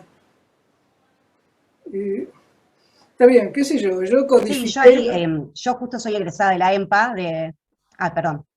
Sí, sí. No, decía que es verdad que, bueno, yo conocí tu libro cursando en la EMPA, yo egresé ahí de la carrera de folclore, de hecho, y en realidad, o sea, para mí fue un buen empezar en la EMPA porque justamente tomando lo que hablábamos antes, ¿no? De que los elementos técnicos de la música muchas veces se los enseña fragmentados y sin ningún sentido musical. Yo cuando empecé a cursar elementos técnicos en la EMPA, la primera clase, la docente nos miró a todos sentados y dijo, ¿qué hacen sentados? Vayan cada uno a sus instrumentos. O sea, elementos técnicos será tocando y analizando y tocando y analizando y una manera como nueva para mí que había... Esta visión que vos también hablas en tu introducción de Folclore para Armar, de que lo toman lo folclórico como una cosa de museo, ¿no? Como algo que hay que mantener estático como está. Y así lo tratan en el aula. Y yo, bueno, obviamente no estoy de acuerdo y me parece que... Y como dicen, ya no hay valores, ya la tradición, qué sé yo. Cuesta un montón. Sí, la idea de que todo esto tiene que conservarse así como frisado para que no haya ningún cambio es bastante común. Pero bueno, qué sé yo, se hace lo que se puede, como decíamos. Sí, bueno, yo les agradezco un montón la disposición, la buena onda. Y además le quiero agradecer a Ramiro que me invitó y que se organizó toda esta puesta en escena. Así que, qué sé yo, a lo mejor en algún momento se puede armar otra charla. O sea, yo tenía preparadas algunas cosas para compartir, pero me pareció más interesante charlar, o sea, que haya preguntas y respuestas. Pues yo puedo mostrar cómo hago yo para enseñar, por ejemplo, a escuchar la sintaxis musical. Pero está explicado en el libro, y entonces no vale la pena, porque si no, o sea, o uno hace un taller en serio, y entonces le dedica tiempo, y escucha varias obras, y se fija cómo encararlas, y qué sé yo. Si no, siempre queda como que con un ejemplito ya está. Esa es la verdad. Y no es así. O sea, hace falta acercarse a muchas músicas distintas para que la gente finalmente entienda. Ahora, esto que yo digo, que cualquiera entiende la sintaxis musical, es absolutamente, doy fe, pongo las manos en el fuego. O sea, a mí me llamaron de la Facultad de Filosofía y Letras en la carrera de Historia del Arte. La mayor parte, el 90% estudiaba en Historia de las Artes Plásticas, pintura, escultura, qué sé yo, o de las artes performáticas, teatro, cine, qué sé yo. Y solo un 10% estudiaba Historia de la Música. Entonces yo dije, bueno, la materia se llamaba Introducción al lenguaje musical. Entonces, la persona que daba esa materia antes les enseñaba la escala mayor armónica, la escala mayor melódica, a pobre gente que no tenían ni idea. O sea, qué sé yo, ¿de qué le están hablando? Y dije, no, vamos a trabajar sobre cosas que cualquiera puede escuchar, cualquiera que pasa por la esquina puede darse cuenta cuando termina algo, cuando está escuchando música, qué es igual y qué es distinto. O sea, cualquiera, le preguntan a la tía de ustedes, ¿vos oís que acá hay dos cosas distintas? Sí, claro, hay una estrofa y un estribillo, dice la tía. Las estrofas son todas iguales, pero el estribillo, ¿no es cierto? Y también todo el mundo sabe por dónde va la música. Por ejemplo, esto es la introducción, dicen. Acá no entiendo nada, no sé qué está pasando. Acá seguro que va a terminar. Eso lo sabe todo el mundo. Basta con buscar los ejemplos adecuados para que sea notorio eso, y después, por supuesto, hay ejemplos más sutiles y más complejos, pero ¿para qué vamos a complicar la vida? Entonces, cuando la gente se da cuenta de la cantidad de información musical que tiene, sin haberlo pensado, nada más que por vivir acá, qué sé yo, ninguno había tenido una gran experiencia de nada musical, y sin embargo podían representar gráficamente todo eso que escuchaban tranquilamente. Entonces, y era una materia que duraba un cuatrimestre, tampoco era que teníamos toda la vida para aprender eso. Ahí uno empieza a confiar en las percepciones de la gente. Realmente la gente escucha mucho más de lo que uno cree. Y es un desperdicio que no se aproveche eso en las escuelas de música. Es como, hasta diría, indignante. Si los chicos vienen sabiendo millones de cosas, aprovechalas. Y decirle, mira, vos esto lo sabés. No, pero yo no sé nada de música. Sí, esto lo sabés. Entonces, bueno, a ver, fijémonos si lo sabés o no. Fíjate. Sí, ¿viste que lo sabés? Bueno, ahora podemos partir de ahí e ir construyendo cosas cada vez más sutiles, más complejas, según el interés, la necesidad o lo que sea. En fin, bueno. Como esta idea de la tabula rasa, ¿no? De llegar a la escuela, inclusive al conservatorio, a la escuela de formación profesional, musicales, bueno, ahora todo lo que traes, déjalo afuera, porque acá no sabes nada y tenés que empezar de cero. Claro, por supuesto que para no hacer eso hay que saber que, por ejemplo, los que vienen de estudiar en Berkeley van a pensar las cosas desde cierto punto de vista, van a creer que los modos son improvisaciones sobre un acorde, usando las notas intermedias entre las notas del acorde en modo dórico. Entonces uno dice, vos pensás eso, ok, muy bien. Hay otras maneras de pensar en los modos que son esta y esta y esta. Bien. ¿Vos pensás que los acordes son así? Crash, crash, crash, séptima mayor, novena, oncena, trecena, quinta disminuida, bemol 7, mag 7, no sé qué. Bien, ahora, fíjate en esta partitura, ¿cuáles son los acordes? Trum, novena menor, qué sé yo, sí, pero vos fíjate que esta línea hace guap y cae en la nota del acorde después. resulta que hay otra manera de pensar los acordes, que no es ponerle un cifrado arriba, sino que es darse cuenta de que en ciertas músicas los acordes no vienen así con la máquina de cortar fiambre, sino que se van armando porque las líneas confluyen y de repente uno está oyendo una función armónica, pero recién la nota de esta voz va a aparecer después. Y entonces ahí se va a acomodar el acorde. O sea, hay que poder manejar ese tipo de cosas, porque la gente que le enseñan cosas y cada uno sabe las cosas como se les enseñaron. Entonces hay que tener un cierto sentido del humor y un espíritu deportivo para juntar a este que vino de allá pensando eso y al otro que vino de allá pensando todo lo contrario, y que esos convivan y que aprovechen uno la experiencia del otro. Digo, no, pero ese acorde se llama si disminuido. Ah, bueno, si se llama si disminuido si vos sos guitarrista y te están diciendo, pon este dedo en el si y toca un acorde disminuido. Ahora, ese acorde no es un acorde de si, sino que es un acorde de sol. El bajo no está, pero lo va a tocar el bajista, ¿sabías? Entonces, digamos, cuando uno puede manejarse con la gente, digamos, interactuando en serio, o sea, el tipo está realmente pensando que es un si disminuido, porque es guitarrista, y que nunca se le ocurrió que en el arreglo el bajista va a tocar una nota que va a completar ese acorde y finalmente va a producirse otro acorde, que no es un si disminuido. Ah, bueno, esas cosas son importantísimas.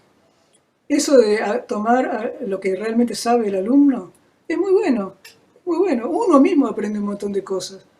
Por ejemplo, aprende cómo está pensando ese tipo y cómo están pensando lo que le enseñaron eso a ese tipo. ¿Qué le enseñaron? A ser eficiente en una situación laboral. A vos te tiran, sí, disminuye, vos haces clonk y resolvés el problema, te pagan y ya está. Y no le hiciste perder tiempo en la grabación al tipo que te contrató. Así de simple. Y eso es otra de las cosas esas culturales que uno dice sobre la música.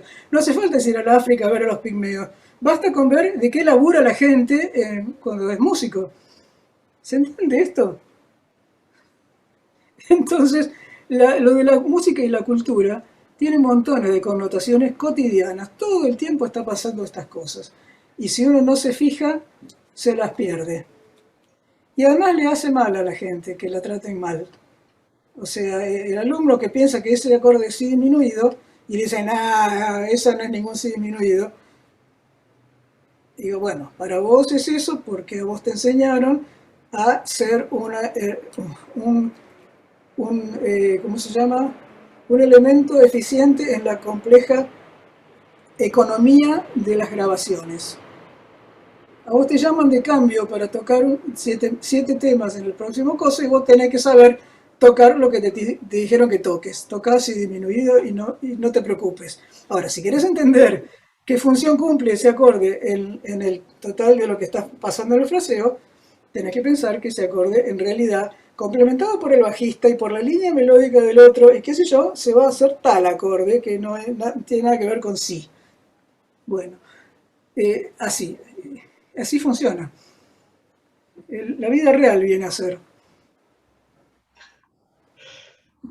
La verdad es que es un lujo esta charla y bueno, el chat lo manifiesta, está rebosante el chat de felicitaciones, de apreciaciones del lujo, de justamente también de testimonios de quienes han pasado por tus cursos, de quienes han pasado por los encuentros de coros y orquestas del Bicentenario, de quienes han estudiado en otras instituciones con tus métodos, de quien se reencuentra con vos después de mucho tiempo, agradeciendo bueno, el enfoque y es mucho y la verdad es que una de las cosas que quiero ahora rescatar y leer es que Marcela Perrone que pone que venga la segunda, en serio. Así que creo que vamos a tener, lo queremos todos, que haya...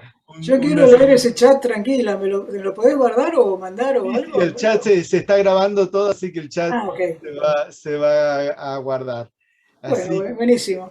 un lujo, una maravilla muy disfrutable, y creo que es el entusiasmo de todos y la cantidad que nos hemos ido manteniendo, y aún aquellas que han tenido algún problema de conectividad, del reconectarse todo el tiempo para poder mantenerse participando. La verdad es que muchísimas gracias. No, al contrario, gracias a todos, la verdad que la pasé muy bien. Corazones. Y nos vemos algún día. Seguramente, sí. Chao.